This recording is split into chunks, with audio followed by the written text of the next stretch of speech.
안녕하세요. 마롱피치입니다. 이번 영상에서는 책이 잘 읽히지 않을 때 책대기를 벗어날 수 있는 소설 5권을 소개하겠습니다. 첫 번째 책은 박완서 작가님의 주디 할머니입니다. 이 책은 박완서 작가님의 타계 15주기를 기리며 출간된 단편 소설인데요.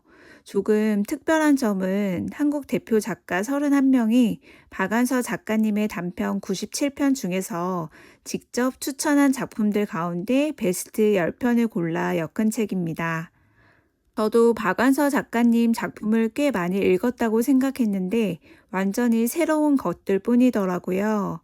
이 책은 짧은 이야기 안에 허를 찌르는 반전들도 있고 인간의 마음을 너무 정확하게 들여다보는 장면들이 많이 있어서 한 편만 읽고 덮기가 어려웠습니다. 사실 하나하나 다 재미있어서 어떤 작품이 제일 좋았다고 고르기는 어려웠는데요. 그 중에서도 나의 가장 나중 진이인 것은 작가님의 자전적인 내용, 개인사와도 맞닿아 있는 느낌이라 읽는 내내 마음이 참 많이 먹먹했습니다. 어떤 슬픔은 쉽게 설명할 수 없고 어떤 상실은 끝내 다 헤아릴 수 없잖아요. 이 단편을 읽으면서 박완서 작가님이 글로 견뎌낸 마음을 아주 조금 들여다본 것 같아서 감동도 있었고 많이 슬프기도 했습니다. 그리고 이 책이 책대기일 때 좋은 이유는 부담이 전혀 없다는 건데요. 긴 호흡의 장편 소설이 버겁게 느껴질 때가 있잖아요. 그럴 때 단편은 정말 좋은 탈출구가 됩니다.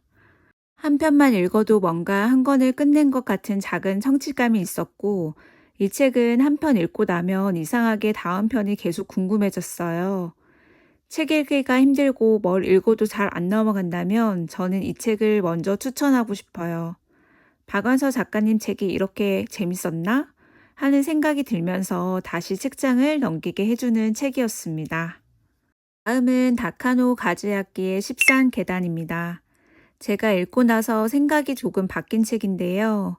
저는 사실 사형제도는 꼭 필요하다고 생각하는 사람이거든요.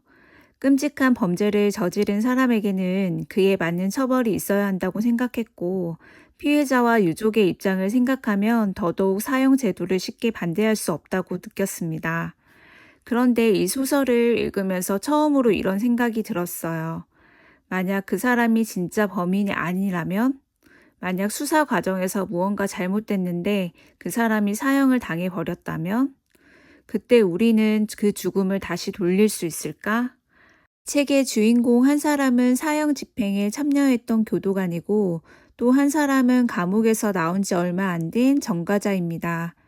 이 두 사람은 살인죄로 사형을 선고받은 한 남자의 무죄를 밝히기 위해 사건을 다시 파헤치는 설정을 가지고 있는데요. 이 책이 좋은 이유는 메시지만 무거운 내용이 아니었기 때문입니다. 분량도 꽤 있고 사형 제도라는 주제도 무겁지만 사건을 따라가는 힘이 좋아서 계속 읽히는 소설입니다. 단서가 하나씩 드러나고 과거의 사건들이 다 연결되고 인물들의 죄책감과 상처가 드러나면서 끝까지 밀고 나가게 만들어줍니다. 저는 이 책을 읽으면서 사용제도는 필요하다, 필요하지 않다를 단순하게 말하기가 어려웠습니다.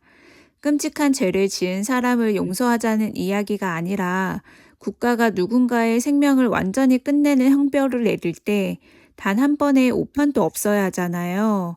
그런데 인간이 하는 일에 정말 100%가 있을 수 있을까? 이 질문이 계속 남았던 것 같아요. 일단 계단은 책태기일 때도 추천하고 싶은 이유는 그냥 범인을 찾는 재미만 있는 게 아니라 읽고 나서 내가 믿고 있었던 관점이 흔들리는 경험을 하게 해주거든요.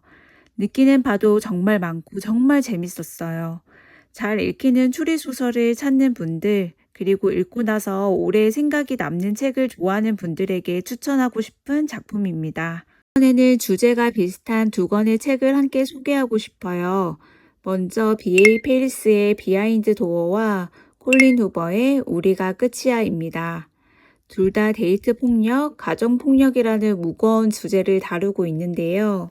우리가 끝이야는 책으로도 영화로도 크게 흥행을 했었고 로맨스의 결이 강한 책입니다.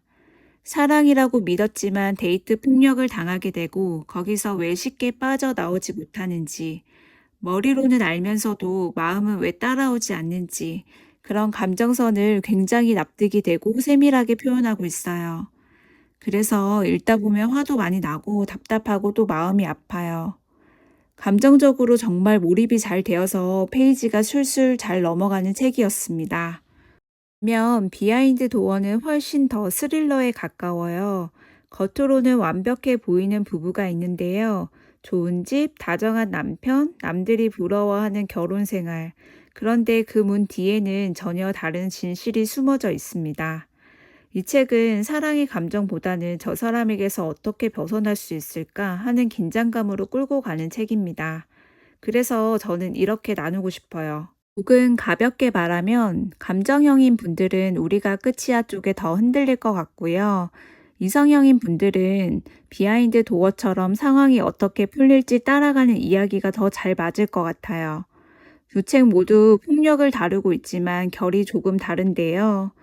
우리가 끝이야가 사랑이라고 착각했던 관계의 아픔을 보여준다면 비하인드 도어는 완벽해 보이는 관계 뒤에 숨은 공포를 보여줍니다. 우리가 끝이야가 감정으로 몰아치는 페이지 터너라면 비하인드 도어는 조용히 숨통을 조여오는 스릴러에 가까워서 장르 소설의 재미가 더 선명했습니다. 하지만 둘 다 정말 재미있으니 꼭 읽어보세요. 책은 한국계 미국인 작가가 자신의 할머니의 실제 삶에서 영감을 받아 쓴 소설입니다. 1930년대 일제강점기, 조선인 여성으로 태어난 한 인물이 일본으로 건너가고 그곳에서 살아남고 또 다시 자신의 삶을 선택해 나가는 이야기인데요. 책을 읽으면서 파친코 1권이 많이 떠올랐어요. 한 여성의 삶을 따라가면서 그 시대의 아픔과 차별, 생존, 가족의 이야기가 함께 펼쳐진다는 점에서 결이 정말 비슷하더라고요. 그래서 파친코를 재밌게 읽으셨던 분들이라면 이 책도 정말 좋아하실 거예요. 이 소설의 주인공은 일본에서 조선인으로 살아가면서 끊임없이 자기 자리를 찾아가는데요. 간호사이자 산파가 되기 위해서 버티고 사랑하고 흔들리고 또 살아남으려고 애써요. 그런데 중반 이후에는 사정상 다시 조선으로 돌아가야 하는 상황이 생기면서 이야기가 훨씬 긴장감 있게 흘러갑니다. 저는 그 부분부터 정말 손에서 책을 놓기가 어렵더라고요. 이 사람은 과연 무사히 돌아갈 수 있을까? 돌아간 뒤에는 어떤 삶이 기다리고 있을까? 이 선택이 이 사람의 인생을 어디로 데려갈까? 이러한 궁금증 때문에 계속 읽게 되는 책이었습니다. 그리고 이 책이 더 몰입됐던 이유는 단순히 상상으로만 만든 이야기가 아니라 작가의 할머니 삶에서 출발한 이야기라는 점이었는데요. 실제 누군가가 그 시대를 통과했고 살아남았고 자기 삶을 끝까지 밀고 나갔다는 생각을 하니까 이야기가 더 실감나고 재미있게 다가왔습니다. 화이트 멀버리는 역사 소설이지만 어렵게 읽히는 책은 아니었고요. 한 여성의 일대기를 따라가는 힘이 있었고 다음 장면이 궁금해서 계속 넘기게 되는 소설이었습니다. 일제강점기 여성의 서사, 디아스포라 이야기, 그리고 파친코 같은 가족 대서사를 좋아하시는 분들께 추천드리고 싶어요. 책읽기일 때도 꽤 잘 읽히는 몰입감 있는 소설이었습니다. 마지막 책은 조혜진 작가님의 두 방문객입니다. 이 소설은 아들을 잃은 한 여자의 집에 어느 날 2명의 방문객이 찾아오면서 시작되는데요. 이야기의 대부분은 집 안에서 조용히 흘러가게 됩니다. 그 공간 안에서 오가는 대화와 심리 묘사가 굉장히 섬세해요. 이 두 사람은 왜 이 집에 찾아왔을까? 이 방문이 이 여자에게는 어떤 의미가 있을까? 그리고 이 조용한 이야기가 어디까지 흘러갈까? 그 궁금증 때문에 중간에 끊기가 참 어렵더라고요. 물론 앞에서 소개한 스릴러처럼 강하게 몰아붙이는 책은 아닌데요. 큰 사건이 계속 터지는 것도 아니고 전개가 빠르게 휘몰아치는 소설도 아닙니다. 오히려 아주 잔잔하고 고요하게 흘러가는 한국 소설인데요. 그런데 이상하게 사람을 붙잡는 힘이 있었습니다. 잔잔한데 긴장감 있고 조용한데 결말이 정말 궁금해요. 그리고 마지막에는 예상하지 못한 지점도 있어서 읽고 나면 이 이야기를 다시 한번 되짚어 보게 됩니다. 저는 책태기일 때 꼭 자극적인 책만 답은 아니라고 생각을 하는데요. 어떤 책은 조용한데도 사람을 계속 붙잡아 두기도 하잖아요. 두 방문객은 그런 쪽의 책이었습니다. 빠르게 몰아치는 재미보다는 잔잔한 분위기 속에서 인물들의 마음을 따라가고 싶은 분들, 그리고 조용하지만 끝이 궁금해지는 한국 소설을 좋아하시는 분들에게 추천드리고 싶습니다. 마지막 보너스로 바로 하우스메이드, 네버라이로 굉장히 유명한 작가님의 책, 프리다 맥파든의 차일드 호더입니다. 프리다 맥파든 작가님의 특유의 장점이 있잖아요. 짧은 챕터, 빠른 전개, 궁금해서 계속 읽게 만드는 힘. 이 책도 그런 페이지 터너의 재미가 분명히 있었습니다. 그런데 저는 마지막에 예상하지 못한 감정들이 밀려왔습니다. 단순히 반전이 있는 스릴러라고 생각했는데 읽고 나니 어린 시절의 가정폭력이 한 사람에게 얼마나 깊고 오래 남는지 보여주는 이야기처럼 느껴졌어요. 그래서 저는 이 책을 우리가 끝이야 와도 비슷한 결로 읽었는데요. 이 책을 읽고 나서 더 확실해졌습니다. 가정폭력은 절대 있어서는 안 된다는 것. 그건 한순간의 상처가 아니라 한 사람의 삶 전체를 흔들 수 있다는 것. 만 있는 스릴러가 아니라 마지막에 마음까지 남는 책을 찾으신다면 차일드 호더를 추천드리고 싶습니다. 제가 준비한 책 소개는 여기까지입니다.